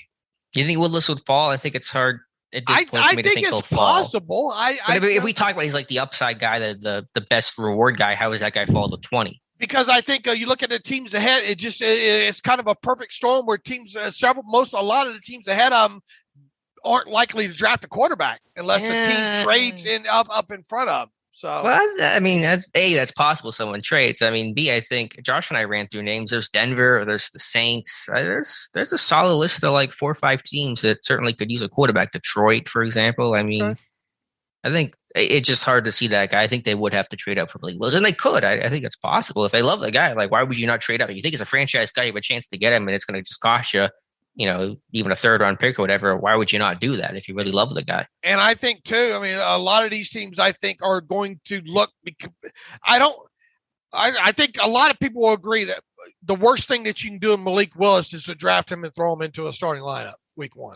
Yeah, he's not ready. I try not to get in the box of like never start rookie quarterbacks. I think they're case by case, but that's a guy that unless it just blows you away this summer, he's not ready to start week 1. And then because of the landscape of the NFL, you better win right now. Right. That's another reason why I think. Look, I mean, obviously, quarterbacks, regardless of the year, is a whole different animal when it comes to the draft. We've seen some horrible quarterbacks get drafted in the first round and get traded up to be drafted on top of it. It is and will remain a giant crapshoot of a position. Analytics, yada, yada, whatever, is just such a hard position to gauge. And because of that, you will continually have draft classes where 4 or 5 guys are drafted in the first round where that probably wouldn't be drafted in first rounds of other drafts. for sure. That's the hardest thing when it comes to that position, particularly is even in a weak draft class is, man, there's still probably going to be 5 quarterbacks going in the first round because of people looking for that next guy. Yeah, and this year you probably will see at least 3 go in the first round, right? Willis, Pickett, Corral, maybe a 4th where a Howell or Ritter sneak into the back end of the first round. Some team trades up for maybe. I mean, I don't know who the guys are. I would tell you that from my watching alone, I think that guys like Corral, Strong, Ritter are more second round guys. Now, does that mean they'll go in the second round? No, but that I have a hard time believing we are set for a draft where only 3 quarterbacks go in the first round. Let me phrase it that way. Yeah, there's a scarcity there, and so teams get desperate when there's that scarcity. So again, we'll talk about quarterback a lot more along the way. And I hope the Steelers are just not sitting there saying we'll take one of the 3 guys that fall, because I don't think that's the way that you address this thing. Right. Art Rooney also talking about another underrated story here about the name of Heinz Field. It was a 20-year deal initially signed with Heinz, and then a 1-year extension signed for 2021. And now that contract is obviously up again. And so Art Rooney saying that he's optimistic about being able to retain the Heinz Field name and come to another naming rights agreement with Heinz, which I believe is merged with Kraft. I was being informed about that. So, we'll have to wait and see on that. But Rooney said they're still talking and hoping, and hopefully an answer one way or another will be known soon about the name of Heinz Field. That's the least of the Steelers' concerns this offseason. It is, but talk about a lot of change. Ben, Colbert retiring, the stadium changes. That's a lot of change and not a lot of time. I don't know. Ben's got enough money. Maybe we call it Roethlisberger Field. Maybe. Maybe Ben pays for the naming rights on. I don't know which way that's going to play out, but these things have a funny way of working themselves out. Is always my take when it comes to things like this. And I have a hard time believing that we won't be calling Heinz Field in 2022. I hope so, because I know it's still a corporate sponsor, but it sounds good, because some names of these stadiums are horrible, like Talking Stick Resort Arena. It's just Crypto.com. How do you go from Staples Center to Crypto.com Arena or whatever it's called? I don't know. It's hard to keep up with all these. All right, Dave. I know there's a million things to talk about. I don't want the show to run on too super long, but any other things that Colbert or Rooney or someone said that you really wanted to kind of give your take on? Nothing that sticks out in my head. What do you think about kind of the both Rooney and Colbert about addressing kind of the cap space and the potential aggressiveness or non-aggressiveness this team will have in free agency? Yeah, I think those comments weren't unexpected because they have a lot more money to play with than what they've basically ever had before, both because of the cap number just simply going up over time, but also just Ben's contract being off the books. And so there's an opportunity there that usually hasn't existed. And so I know Colbert said, obviously, we're not going to be super aggressive about it. I don't expect them to be, but I think they're going to be more aggressive than basically they ever have been before because they have the flexibility and the money financially to be aggressive. What does that look like this year? Well, that's a lot harder to answer, but I think it means bringing in, I would say, and I'm just kind of spitballing here, probably at least 2 starting caliber free agents, an offensive lineman, maybe even 2, or an offensive lineman and something else. And obviously it means being able to re-sign a couple of your guys, but I think bringing in at least 2 starting free agents. Now, people listening to that and hearing you say 2, saying, "Oh Lord, is that this team really pressing?" You probably depress some people by saying that, right? Really? I don't know. That seems pretty high for Pittsburgh. Quality, I'm talking about good money free agents. There is this funny thing though about this team and kind of the hierarchy of salaries and all like that. But I mean, when you look at what this hierarchy of salaries might be here in the next 2.5 weeks, I mean, you have currently and in no way, shape, or form should a player and a roster be judged by an individual player's cap charge in any single year, because that does not reflect, not a true reflection of what the average yearly value. It depends on what year the contract. You look at a guy like T.J. Watt. Obviously, his cap charge is astronomical at what, $31.1 million in 2022, and obviously his average yearly value is slightly lower than that. But just in cap charges alone, Stefan Tuitt, your third highest cap charge right now at nearly $14 million. Obviously, Minka's next at 10.6 because of his fifth-year option, and then you got two guys on there. Actually, next three guys. Two guys are very questionable. And Joe Schobert with a cap charge of $9.722 million, and Zach Banner with a cap charge at $6.625 million for this upcoming season. And man, 2 weeks from now, there's a good chance both those guys not even on the roster, right? Mm-hmm. So I guess it's a good year to not be worried about the hierarchy of cap charges, right? Because your top end is going to be very top ended likely 2 weeks from now. Yeah, and I think it's a really important point that you make to talk about that stuff, because you almost never hear about those kinds of things. But it's a very real dynamic that exists in locker rooms about guys saying, "Hey, why did this guy get paid and I'm not getting paid?" Especially with the Steelers. Now, maybe not so much across the NFL, because we see all the time teams go all in and bring in outsiders, and all of a sudden, this free agent that you brought from the outside is the second highest paid guy on a team, or highest paid guy on a team. You don't hear that talked a lot about when it comes to the Steelers. And trust me, I have followed their cap situation and their contract situation enough over the years to know that they are very mindful of that kind of stuff. Now, you get a guy to come in from the outside late in the offseason like Joe Hayden, that's a little bit different set of circumstances there too. And also you look at the player. That guy is a year in, year out. He's a former first-round draft pick at the time, Pro Bowler, was kind of a cream of the crop player. But even at that, the Steelers did not break the proverbial bank when it came to his salary at the time, right? Well, by their standards, it was a pretty heavy contract. Right. I mean, I'm not going to sugarcoat it in any other way. But I understand the point you're making. Positionally, too, who was he battling with? Right. I don't even remember. But yeah, my point for this year is that, like, if you're going to add an offensive lineman, there's no offensive lineman waiting to get paid. So there is no, I think, concern about, like, hierarchy of contracts or anything like that, unless, well, I mean, of course, he's either getting paid or he's going to hit free agency. So inside linebacker, Schobert's cut, there is no hierarchy to be worried about. So I think that is a real concern. But I don't think it applies to where Pittsburgh needs to address the biggest needs. Sure. Well, when it comes to offensive linemen, nobody in that locker room is going to bat an eye if a guy comes in earning $11 million average yearly value, right? Hey, Kevin Dawson can't get pissed about that because, or Dan Moore can't get mad about that because they're rookies or young guys. And we'll see, obviously, what happens with Trey Turner and all, and what happens with the other tackle position when it does. So, look, here's what I think you do with Zach Banner specifically. And I know Dave's back. This thing's running along. I look at the time. I was like, "Yep, it's a Dave episode." Take your watch off here. I think you go to Zach Banner and you say, "Look, do you want to stay here or not? If you do, we got to lower this thing down to minimum salary, and it'll give you an opportunity to compete for a job. Do you think you can go elsewhere and get more than minimum salary?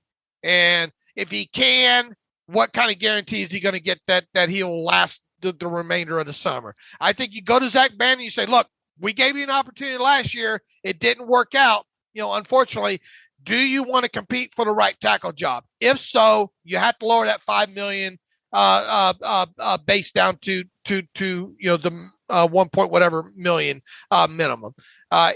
If he's willing to do that, do you keep him at least for the summer?" Well, if he's willing to do that and you've already made the offer, then I think you keep him just because he's not costing anything. Right. And what do you think of the likelihood of that happening? I think there's a strong probability of that actually happening. I'd have the odds lower than that because that's just a difficult conversation, and I'm sure Banner's a prideful guy. But it makes sense. There's certainly a chance if it's going to happen to anybody, it's going to be a thing like Banner. But they could easily just cut ties with him entirely and just say it didn't work out and we're just moving on here. Sure. I'm sure it's been frustrating for all parties, but I'm sure Pittsburgh's been frustrated by this whole situation. Well, that's the only way I keep him, and I think you're agreeing. That's the only way you keep him. 100% on this roster. So I don't be surprised if they do that. I'm not saying that that's the way that's going to play out, but don't be surprised. What is there a price that you would go to Joe Schobert to keep him around? That's where it gets interesting because obviously he can't play at his current base salary of $8.75 million. Right. There's zero way you can let him stay at that. But if you have him take a pay cut, do you then add to the position or not? Because by Tim taking a pay cut, you're saying you're not that good, but do you still add somebody and keep Schobert? And what is his role? And how does everything fit? It gets, I think, a little messier because he's not going to go to the minimum. He's going to go probably to $3 million. I'm not even sure the number of people would not be the minimum. Yeah, I guess the question is what's the price point with him where he'd be willing to stay, at least one more season? Do you drop it in half? Is a $4 million decrease enough to keep him around at least through training camp? Because go ahead. And that's a guy that's always been paid pretty well. Like he's gotten good contracts. And did the Browns ever re-sign him, or did they never re-sign him? I don't remember. But like Jacksonville gave him a good contract, which is obviously the contract he's on right now. Obviously, there's less likelihood of Schobert just say, cut me and I'll take my chances out there on the market that I could put that $8 million back in my pocket via base and signing bonus or whatever, or at least come close to that. Zach Banner's a different story, I think. So I think there's a lot more likelihood that Schobert's gone, barring something happening, a huge contract slash, than there is Zach Banner. I think there's a more likelihood Zach Banner gets cut. But once again, going back to that hierarchy, I mean, you could turn around and Tuitt, Schobert, Banner all be out of that top 1, 2, 3, top 6 here in a matter of a couple of weeks, right? Sure, absolutely. With Schobert, I will say in defense of him, that's such a tough situation to be in, to come in like the last couple of days of training camp and try to get on that moving train. And that's a tough transition to make. And so I understand he did not play particularly well in 2021, but I think there is some context with the circumstances that should at least be considered. I agree, but all that context it doesn't matter what it's $9 million. It includes that 8.75 not being 8.75 2.5 weeks from now. Why does everybody want Derek Watt cut? I mean, because it's the fullback. Well, it's either you want him cut or you want him on the field 100% of the snaps. Like those are the two camps that exist with Derek Watt. But nothing's going to happen with him. Right, and I think you wrote, even while I was away, that the value that Watt brings on special teams. Yeah, led the team in special teams tackles this year. And so that's really how you should view him, as a special teamer and a bit-time fullback, as opposed to like a fullback first. What's going to happen with Juju? I think he goes. I think he walks. I wrote about that. Really had a tweet about that. Juju had said, I went back and read some of his comments after he re-upped last year, because he got asked a million times why he was signed with Pittsburgh. The two biggest reasons he cited was Ben, playing with Ben, and Ike Hilliard. And neither of those guys are Steelers anymore. So why would Juju stay? Unless the market's obviously interesting with the injury, but I think he goes somewhere else. All right, and the other kind of thing that happened that was expected to happen while I was gone was the voiding of the contracts of Roethlisberger, Juju, and Eric Ebron, and those happened. And to the best of my knowledge, none of the language was changed in any of those three contracts that would have prevented dead money from surfacing there. And there was always the option of the Steelers maybe doing something with Roethlisberger that could have precipitated a post-June 1st retirement that would have saved some cap room, but it does not. And look, it was just an option. I didn't think that the team would have necessarily gone that way, but it looks like now that there's not going to be that option of making him a June 1st, unless it is yet to surface that he has changed the date of that voiding, which I think Joel Corey would have passed along that word. I'll double check with Joel Corey. There's no reason to have done that with guys like Juju and Eric Ebron, I don't think. But with Ben, to best of my knowledge, nothing has been done with that contract with the language that would have changed the void date, i.e., and changed the dead money situation. But I'll double check on that. Right. Yeah. Well said. I know we've written about that. It was weird writing even some sort of tangential cap related stuff without you, Dave. Like Josh and I were talking about it, and I was like, I don't know what to say, because I want Dave here to answer my questions. So I'm glad you're back. Yeah, and obviously these things might not have been reported yet, but I think we're far enough along now at this point that we would know, right? Yeah, I think I'll double check with Joe Corey just to make sure that none of that language has changed. But it appears as though that all three of those players have produced dead money as expected. Right. At the risk of rehashing more quarterback talk here, and I'll have an article on Steelers Depot probably by the time people listening to this. Tony Pauline, I feel like a fairly plugged-in guy for Pro Football Network reporting about the Steelers' interest in quarterbacks. Word is, this is Pauline's writing, quote, word right now is Pittsburgh is targeting Malik Willis. And as far as free agents, I am told they are targeting 3 signal callers: Mitch Trubisky, Teddy Bridgewater, and Jameis Winston. And that's from Tony Pauline. I mean, look, I get the whole Mitchell thing, maybe. I really don't get that. I mean, I get why people are linking him. Not that I'm excited. Why not just get a guy a little bit more experienced than a guy like Mariota? That would be my view on it. I don't get the whole Winston thing either, to be honest with you. I mean, I get that more than I get Trubisky. I just don't necessarily love it. Who was the third name? Mitchell and Teddy Bridgewater, which actually makes a lot of sense. I can kind of see for the right price. I can kind of see it with Bridgewater. Once again, nobody at this point's going to calm my fears of what this offense, the potential of this offense, even though it's hard to imagine this offense being worse, but still not championship caliber or anywhere close that gives you an idea that this team could make a run, Yeah, but that's the word. And look, I am buying all that smoke about Malik Willis though until otherwise. Yeah, I think there's an obvious interest there, and I'm guessing they'll be at his pro day, as will most of the NFL.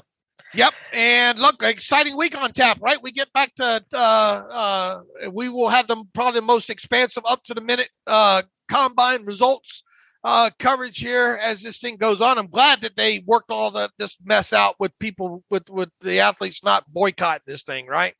Right. Now, some athletes will still not work out. I know Evan Neal reportedly will not work out at the combine. He'll save it for the pro day. Same with Matt Corral. So obviously there'll be some names that will not participate, but there is not going to be the boycott that was threatened a week ago. All right. Look, NFL season has obviously now ended, and college football season, all like that. But sports is still going on, and you can still bet on all your favorite sports at mybookie.ag. So just because football season is over, and I don't know what's going to happen to Major League Baseball. I know right now a lot of people don't care, but I care when it comes to that. And we'll obviously, I think, isn't today a big day when it comes to MLB negotiations? Is today kind of the drop dead day? It's a pretty big day. The reporting is if a deal's not reached today, they're going to start canceling, regular season games. All right. Well, all that said, there's still a lot of other sports going on. In addition to MMA and that kind of stuff. At MyBookie, you can bet on all your favorite sports with exclusive promotions, contests, and more to find your winning bet. Right now, when you make your first deposit with MyBookie, you'll instantly receive double your first deposit. So it's very easy. All you have to do is go to mybookie.ag, sign up, and use promo code TERRIBLE. That's terrible. And MyBookie will double your first deposit instantly up to $1,000. How's that for fast money to get in the game with there?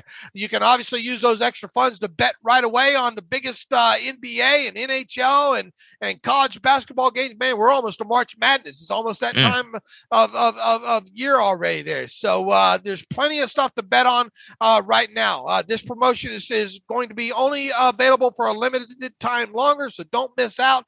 Head to mybookie.ag and use promo code TERRIBLE to secure your double deposit bonus today. That's promo code TERRIBLE so you can double your funds to double your winnings. Bet anything, anytime, anywhere with MyBookie, and you can do so at mybookie.ag. All right, sounds good. And the combine this year, it's a little combine after dark, right? They're doing 4 to 11. It's no longer the 9 a.m. event, I believe.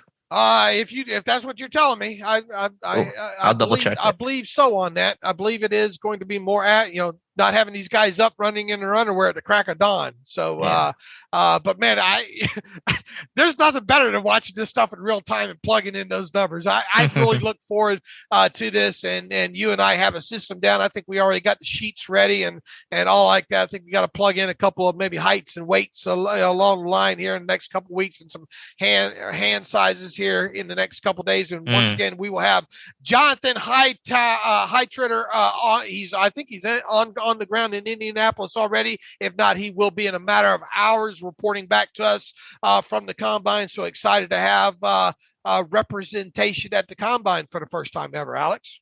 Yeah, so excited about that for sure. And yeah, speaking of hand size, is the big story. Kenny Pickett's hand size. What will it be? It probably won't be very good, but will it matter is the question. And the Steelers, whatever it's worth, have really downplayed the hand size concern about Pickett and players in general.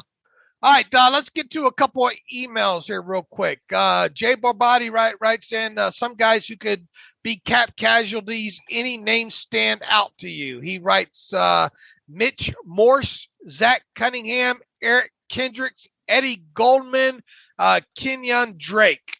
He says the Steelers don't typically do 1-year deals for more than the vet minimum, he asked, and that's usually correct. I mean, look, and especially in free agency, if it's during the meat of the process there, those deals are normally more than 1 year deals and more for the vet minimum. He says, how does this impact potential free agent signings at quarterback? Is any outside signing at the position guaranteed to be at least 2 years? He says, I don't imagine a vet minimum quarterback would improve the room. I think that's a statement right there in itself. I would not expect a vet minimum quarterback to come in and improve the room. Thoughts on any guys that could potentially be cap casualties, Alex? I mean, that's a broad list. I do think that a guy that Josh Carney has talked about there, the Dolphins inside linebacker there. Landon Roberts, yeah. Right. Landon Roberts got it scheduled, I think, to be an unrestricted guy. I think, I mean, look, it's usually not hard to draw lines back to some of these guys, right?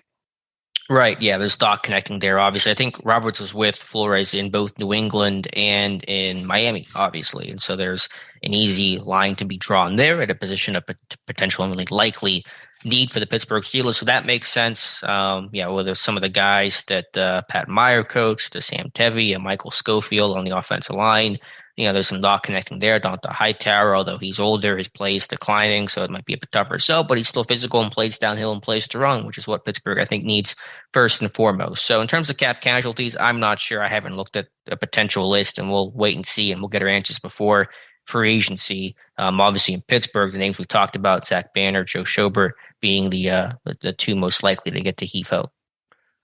Within the first I mean, he has some interesting names here in Zach Cunningham. You just worry about what do the Steelers know about the off the field stuff with him, and how concerning is that. If they can get past that, I definitely could see Zach Cunningham being a fit. Eddie Goldman's going to have a pretty decent price on him, though, isn't he? I don't know exactly what his market is. I think he's getting a little bit older, but yeah, I imagine he'll still get paid decently. I know those Bears guys kind of wrecked Pittsburgh earlier this year, but really every defensive line did, I guess. He's more of an interior guy. I don't know how much of a pass rusher he's going to be. If Tuitt's not back, I'm really looking for a sub-package pass rusher. It's kind of what I'm looking for more than a kind of truer nose tackle or a base end. What do you think about the name Kenyon Drake that he threw out there? I mean, I'm not opposed to it, but I don't know why any veteran running back would want to come to Pittsburgh and sit on the bench all day. I mean, it just doesn't make sense for a guy to come here. So that's why my thought has been about drafting a running back on day 3 as opposed to trying to sign somebody that's got more wear and tear, more expensive, and would be a harder sell to come to Pittsburgh when Najee's playing 80% of the time. Long or short question or short answer here, Jay Barbati. I think there is a possibility that if you do see some early cap casualties, especially pre 2.5 weeks from now, and look, those should start rolling in here fairly soon. Overall, what do you think about the Buccaneers offensive lineman retiring? Yeah, Ali Marpet. Yeah, a lot Yeah. of surprise retirements. That's a great story from D3 Hobart, Senior Bowl guy, and that's why the It Senior seemed Bowl is like valuable. yesterday didn't you cover him at the Senior Bowl or no? Was Oh, you don't down for date that me. one? Don't make me feel that old. That might be true, but now I feel really old about it. It's probably true. So now I feel like I'm 50 years old. I'm your age now, Dave. But Yeah. yeah, he had a good career though. So he got his money, got his ring, he got out, man. That's pretty good. Boy, those 2022 Buccaneers on offense are going to be Brady gone. You have to think Gronk's probably not too far behind announcing his retirement there. Marpet, the Penn State wide, Chris Godwin going to be a free agent. Another offensive lineman, Fournette, I think, is an unrestricted free agent as well too. That offense. The Steelers might not be facing the same team, or most definitely won't be facing the same team in the Buccaneers in 2022 when they host them at Heinz Field. That's for Yeah. sure. Germany's going to be like, we want our money back. We were promised Tampa Bay, and where are all these guys? Absolutely. Let's see here real quick. Brandon writes in, did he personally, talking about Stefan Tuitt, did he personally do something to offend people? Like, seriously, the comments, he says. Yeah, I understand the fan aspect, maybe, of people being mad at what transpired with Stefan Tuitt, but man, let's not forget about the human element that's involved here with that guy. Look, it's okay to be upset about the way things played out with Stefan Tuitt, and if you want to be that person that wants to hope that the Steelers just go ahead and part ways with Stefan Tuitt this offseason, have my guess, but let's kind of leave the nastiness out of it, I think. Yeah, I mean, it's the internet, and so these comments aren't brand new, but they're disheartening to see people say such mean things about a guy they don't know and a guy that's been through obviously some very, very difficult stuff. So don't like to see it, but unfortunately not surprised by some of the meanness. All right, one last one. Brian Tolini writes in, hi, David Knox. You guys can save this question for later if you aren't ready to talk free agency or give away your free agent names yet. So I have two players that see as potential fits. He has Carlton Davis, cornerback. I know this would be very unusual for the Steelers to sign a big name, but we need a number one corner desperately, and with many draft needs and limited draft capital, I don't think it's out of the question to go heavy to find a starter there. Another one he has is DJ Chark, a wide receiver. Obviously not as flashy, but for an offense that resembles the speed of sap sliding down a tree, this could allow us to find more well-rounded wide receiver in the draft. You guys continue to give elite coverage. Thank you. I see two names that stuck out to me as potential fits. It's hard to argue with a couple of those names that you have there. Chark is a guy that I think had he had more overall production in college, I think the Steelers were really high on him, just probably not as high as where he ultimately went in there. So I could see Chark as maybe a, bottom of that tier wide receiver free agency that maybe interests the Steelers. Yeah, is he coming off injury? Is there I can't remember in that Jacksonville room. Did he get hurt in a serious type? I mean, I could be wrong about that. I'm just trying to think. Yeah, he had a fractured ankle in October. So actually might make him cheaper. The question is that speed still going to be there off the ankle injury? But you're right. Yeah, he had that. He was stuck in the pre-Burrow days at LSU. If he had Burrow thrown to him, he would have probably been a lot higher draft pick. But yeah, the name makes sense there, assuming medically he's okay. And were you one that was kind of high on Carlton Davis a few years ago, coming out of where did he come out of? Auburn, was it? That sounds right. No, I don't think I was. I don't know if I had a strong opinion of Davis either way, to be honest with you. Okay. He is now, I haven't given him much thought either, but he's only 25 years old. They didn't bring him in, did they? That name doesn't sound familiar. I can check. I mean, I like him now. I'm just saying whenever he came out, I didn't really have a big opinion of him. I don't recall one way or another. I mean, if you want to take a big swing at a lockdown corner, I get that, but they also may just re-sign Witherspoon and do an in-house kind of thing. I'm not seeing anything. Would you be surprised if this team re-signed Witherspoon and additionally went out and spent a lot of went after one of the higher profile cornerbacks? To me, it wouldn't make sense, right? I mean, that's why you're signing, unless you got Witherspoon for you're not going to re-sign Witherspoon even if it's for $4.5 million and turn around and sign a guy to $11 million or more contract. Yeah, I wouldn't expect that. I mean, you think about some of the sub-package stuff. If they were more willing to put Sutton in the slot, then maybe. But that would be it'd be more of a surprise than, yeah, I wouldn't expect that as a short answer. I mean, you're not, in other words, I don't expect this team to be big players in free agency when it comes to a high profile cornerback, unless one was cut late in the offseason, kind of a la what had happened to Joe Hayden. Yeah, but as I said, Witherspoon's like tough to trust. You're sure is. Look, that's why I said before I went out of town too. Didn't I state that you just be careful here when it comes to the guaranteed money? Yeah, you really have to be careful with that for sure. I mean, I get the attraction, and why they probably would want to re-sign him, but there's not a large sample size there enough for me to say, yep, that's the guy that's going to be the shutdown corner in Pittsburgh for the next 3 seasons. Yeah, I mean, he's played well, no doubt about it, but is this a hot streak, or is this like who he's going to be? And because of his situation kind of being unique, and I don't see how you don't re-sign him. I think you have to re-sign him, but just be careful with the money is all I'm saying. Yeah, and this is from March of 2018 by you, Dave Bryant, at the Auburn Pro Day. It looks like just Rick Rapriche at Carlton Davis's Pro Day, so no big wigs there. So did not see much pre-draft interest in Davis. Obviously, does not mean they couldn't sign him in free agency, but that's the history there on Carlton Davis. All right. 2-hour show, first one back. Welcome back, Dave, right? Like riding the bike. Good show. Glad you're back, Dave. Glad to be back. And are we going to do something Wednesday? Yeah, I think we should do a combine preview on Wednesday if you're cool with that. Because the combine will actually, and drills and stuff will kick off, I believe, Thursday. So it'll be a good primer. All right, sounds good. We will do that, and we'll see if there's any other news that happens with this team. They waited for me to get back in town. Now there'll be nothing on the news cycle for the next couple of days here. So in the meantime, you can follow me on Twitter at Steelers Depot. Follow Alex on Twitter at Alex_Kozora. Follow the show at Terrible Podcast.